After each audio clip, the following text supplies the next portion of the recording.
Hey, good day. It's Myra Dill with EFit Nutrition, and today we are talking about eating well during a pandemic. So I had zero training for this because I had never lived through a pandemic before, and hopefully neither had you. However, I learned a couple really interesting things. I saw my clients virtually during the pandemic, and then I started to see them in person, and a few trends that we realized that we needed to talk about. So we talked about water before in our very first episode. Water was one of those things during the pandemic that a lot of people decreased, and they may have decreased it for just a real couple simple reasons. One, they didn't have water handy. Or two, they were drinking out of a different utensil. Or three, they were moving between their workplace one week and home the other week, and there was no structure. So we had a couple tips and tricks in terms of getting your water back on track. So if you had a favorite water bottle at work, bring that water bottle home and have it there. So some people find that they drink more out of a bottle that has a straw. And that's just simply because of access or because we're not used to having our masks on. So if you have your mask on at work, your water limitation is most of the times decreased because it's a hassle to pull that mask off and drink. So for some people, the straw in a swell bottle or one of those larger bottles has worked really, really well. For some people, because the water cooler was no longer available at work, we've recommended that they take 2 or 3 water bottles to work so they have a preparation ready to go. One of the fun games that I talked about, if you're on Zoom calls during the day and you forget to drink your water, every time somebody calls you on Zoom, you've got to drink half a glass of water. So every single time somebody calls you, drink half a glass of water. And you may end up drinking way more water than you ever drunk before. So we want to focus on the water as one of those changes to make positively during the pandemic to get you back to your baseline or to develop a new habit. Then let's talk about timings. I started to recognize that a lot of people were having dinner really late.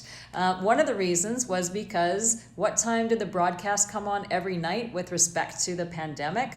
7 o'clock. So a lot of people decided that they were going to watch the news and then have dinner, or they were going to go out for their walk or exercise because that ended at 7 o'clock, and then they'd have dinner. So we started to push our dinner later. So sometimes when we push our dinner later, we are less prepared, or we choose different foods because we haven't fueled properly through the day, or we don't sleep as well because we've had a different kind of food structure too close to our bedtime. So just be aware in terms of what time you're actually having your dinner at, and try to move back to your original pre-COVID routine. Third thing that we wanted to talk about was preparation. So we found it difficult to prepare during COVID because the grocery store hours limited us in the beginning. So some people fell into habits that weren't beneficial to their health. So reflect back on whether or not you are still doing the same choices that you were before COVID. One of the things that I've recommended to people when they see me for nutrition is start to learn how to prep a lot. So if you're cooking for yourself or you're cooking for a family of 4, rather than having to cook night by night, I use a classic example. I love shrimp. So if I do a big bag of shrimp, I no longer take out portions of that shrimp and cook it. I cook the whole bag, and then I portion it out and I throw it in the freezer. I do the same thing for my family for chicken, for fish. I put it into containers and then put it back in the freezer as the protein source on its own. I do the same thing for my vegetables, and I'll tend to do this on a Saturday or Sunday. I'd rather take an hour and a half on my Saturday and Sunday, and I prep out everything so that I've got 4 meals, Monday, Tuesday, Wednesday, Thursday, already taken care of, so I don't need to think about it. It allows me to have my dinner earlier. It also allows my family to get some exercise in. So when I'm reheating my food, I put mine into the toaster oven, 250, and I go for a 25-minute walk. It's only 25 minutes, but at least I'm getting 25 minutes in. So if we want to go through the art of eating during a pandemic, after pandemic, number one thing is water. We want to get our water up to the level that we need it at, which we talked in the first section. in terms of the perfect goal of your own water.